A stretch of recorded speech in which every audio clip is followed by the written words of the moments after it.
11 मई 1998 दोपहर के ठीक 3:45 पर राजस्थान के जैसलमेर की धरती अचानक किसी भयानक भूकंप की तरह कांप उठती है। आसमान में धूल का एक ऐसा गुब्बारा उठता है जिसे देखकर दुनिया के सबसे ताकतवर देश अमेरिका के होश उड़ जाते हैं। ये कोई प्राकृतिक आपदा नहीं थी, ये उस हिंदुस्तान की हुंकार थी जिसने दुनिया की सबसे बड़ी खुफिया एजेंसी CIA की आंखों में धूल झोंककर इतिहास रच दिया था।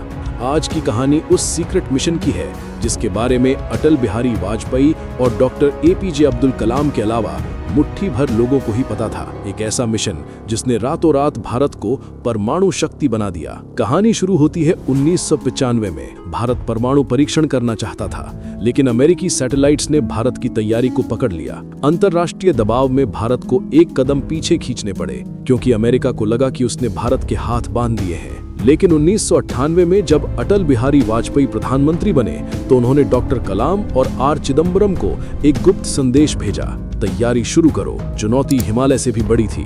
अमेरिका के लैक्रोस और आइकनॉस जैसे जासूसी सैटेलाइट्स भारत के चप्पे चप्पे पर नजर रख रहे थे। वो जमीन पर रखी एक छोटी सी घड़ी का समय भी देख सकते थे।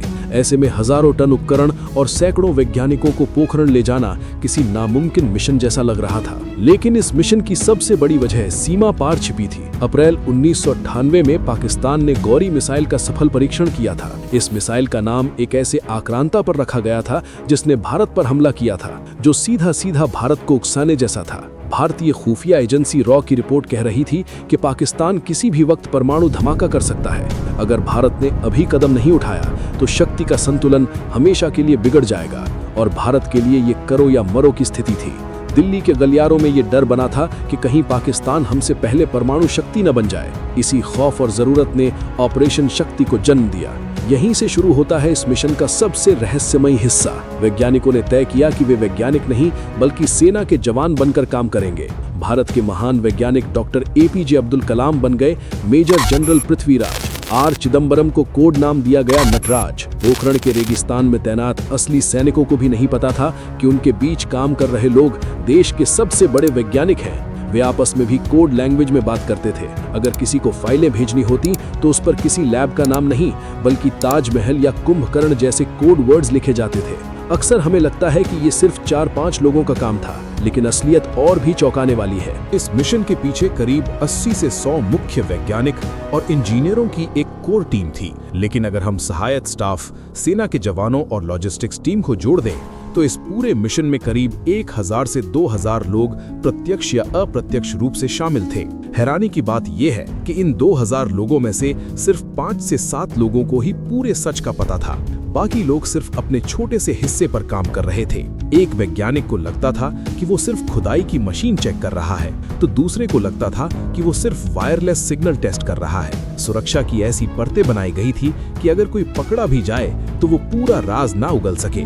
भाभा परमाणु अनुसंधान केंद्र, बार्क और DRDO के इन गुमनाम नायकों ने महीनों तक अपने परिवार से झूठ बोला कि वो फील्ड ट्रेनिंग पर जा रहे हैं। अब बात करते हैं उस सवाल की जो दुनिया को सबसे ज्यादा चुभती है, बजट। अमेरिका और रूस जैसे देशों ने परमाणु शक्ति बनाने के लिए अरबों डॉलर खर्च किए थे, लेकिन भारत का बजट क्या? आधिकारिक तौर पर परमाणु परीक्षण का सटीक बजट कभी सार्वजनिक नहीं किया गया, क्योंकि ये सुरक्षा के लिहाज से टॉप सीक्रेट था। लेकिन रक्षा विशेषज्ञों का अनुमान है कि ऑपरेशन शक्ति पोखरण 2 पर सीधा खर्च लगभग 100 करोड़ से 200 करोड़ रुपए के बीच आया था। हालांकि अगर हम दशकों की रिसर्च और परमाणु कार्यक्रम के कुल खर्च को देखें तो ये आंकड़ा बड़ा हो सकता है, लेकिन उस समय के परीक्षण का खर्च एक हॉलीवुड फिल्म के बजट से भी कम था।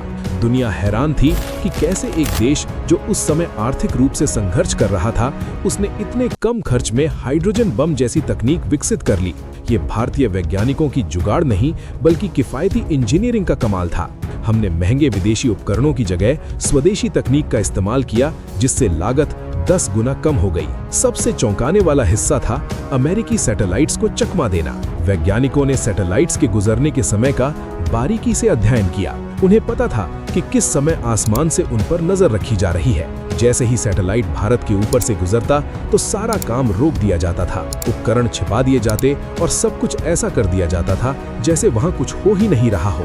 रात के अंधेरे में काम होता था, गड्ढे खोदने के बाद निकाली गई रेत को भी उसी पैटर्न में वापस बिछाया जाता था जैसे हवा से उड़कर रेत जमा होती है, ताकि सैटेलाइट की तस्वीरों में कोई बदलाव न दिखे। वैज्ञानिकों ने महीनों तक रेगिस्तान की तपती गर्मी में सेना की वर्दी पहनकर पसीना बहाया ताकि दुनिया को भनक तक न लग सके।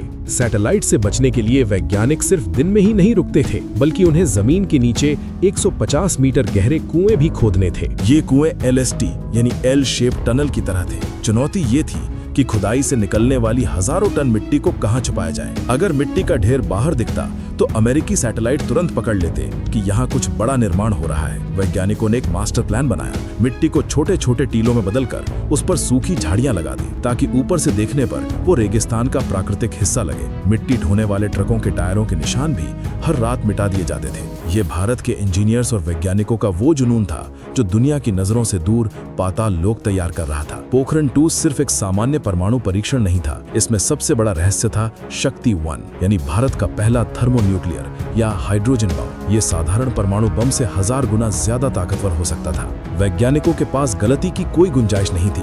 अगर एक भी तार गलत जुड़ता तो पूरा मिशन फेल हो सकता था। डॉक्टर आर चिदम्बरम और अनिल काकोडकर जैसे दिग्गज वैज्ञानिक इस सुपर बम की कमान संभाल रहे थे। दुनिया को लग रहा था कि भारत केवल छोटे परीक्षण करेगा, लेकिन भारत चुपके से उस तकनीक पर मोहर लगा रहा था जो उसे दुनिया के चुनिंदा 5 शक्तिशाली देशों की कतार में खड़ा करने वाली थी। 11 मई की सुबह पोखरण के कंट्रोल रूम में तनाव चरम सीमा पर था। तापमान 45 डिग्री के पार कर चुके थे, लेकिन वैज्ञानिकों के माथे पर पसीना गर्मी से ज्यादा घबराहट का था। क्या ये परीक्षण सफल होगा?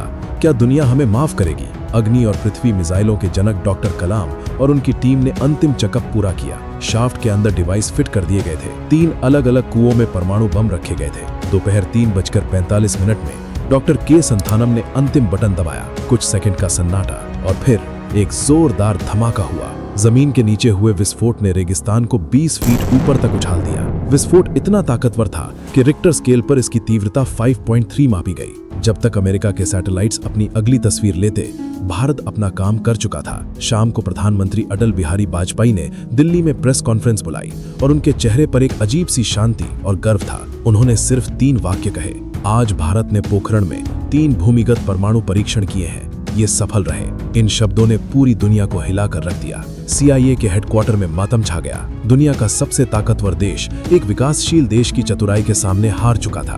बहुत कम लोग जानते हैं कि 11 मई के धमाकों के बाद भारत रुका नहीं था। दुनिया अभी सदमे में ही थी कि 2 दिन बाद 13 मई 1998 को दोपहर 12:21 पर पोखरण की धरती 2 बार फिर कांपी। ये 2 और परीक्षण थे जिन्हें सब किलोटोन डिवाइस कहा गया। इनका मकसद था भारत को इतनी सटीक तकनीक देना कि भविष्य में उसे वास्तविक धमाके करने की जरूरत ही ना पड़े। सारा डेटा कंप्यूटर सिमुलेशन से मिल जाए। इन 2 धमाकों ने अमेरिका और पश्चिमी देशों को ये संदेश दे दिया कि भारत अब किसी के रोकने से नहीं रुकेगा। मिशन ऑपरेशन शक्ति अब पूरी तरह संपन्न हो चुका था। धमाकों की गूंज शांत हुई तो आर्थिक प्रतिबंधों का तूफान आ गया। अमेरिका ने भारत को मिलने वाली मदद रोक दी, तकनीकी सप्लाई काट दी गई। दुनिया ने भारत को अकेला छोड़ने की कोशिश की, लेकिन यहाँ एक भावुक मोड़ आया। भारत के आम नागरिक, चाहे वो गांव के किसान हो या शहर के मध्यम वर्गीय परिवार, सब सरकार के साथ खड़े हो गए। विदेशों में रहने वाले भारतीयों NRIs ने भारत में पैसा भेजना शुरू कर दिया ताकि देश की अर्थव्यवस्था न डगमगाए। भारत ने साबित कर दिया कि जब बात देश की सुरक्षा की हो तो 100 करोड़ हिंदुस्तानी एक साथ मिलकर पूरी दुनिया के दबाव को झेल सकते हैं।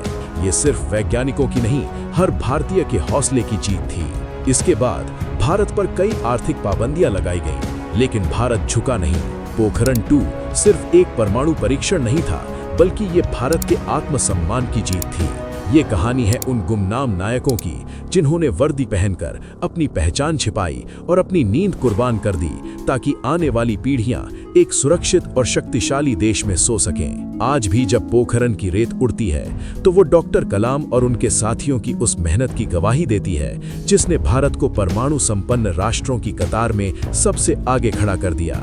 आज जब हम एक परमाणु शक्ति संपन्न राष्ट्र के रूप में गर्व से सिर उठाते हैं तो हमें उन 58 डिग्री तापमान में काम करने वाले वैज्ञानिकों और सेना के जवानों को नहीं भूलना चाहिए। पोखरण 2 ने भारत को सिर्फ बम नहीं दिया, बल्कि एक आत्मविश्वास दिया कि हम किसी से कम नहीं हैं। ये दास्तान है साहस की, सूझबूझ की और उस तिरंगे की जिसकी शान के लिए कलाम से लेकर अटल तक ने अपना सब कुछ झोंक दिया। भारत का वो परमाणु सूर्य आज भी पोखरण की रेत में चमक रहा है। मैं आपसे एक सवाल पूछता हूँ, अगर उस वक्त भारत ये फैसला न लेता तो क्या आज हम खुद को एक मजबूत और सुरक्षित देश कह पाते? और क्या आपको लगता है कि आज के दौर में भी भारत को ऐसे ही साहसी फैसले लेने की जरूरत है? अपनी राय नीचे कमेंट में जरूर लिखिए, क्योंकि आपकी आवाज ही इस देश की असली ताकत है। अगर आपको ये डॉक्यूमेंट्री अच्छी लगी हो तो अपने दोस्तों के साथ जरूर शेयर करें और ऐसे ही रिसर्च बेस्ड डॉक्यूमेंट्री के लिए मेरे चैनल बोझ डॉग्स को सब्सक्राइब जरूर करें। थैंक यू दोस्तों। जय हिंद, जय भारत।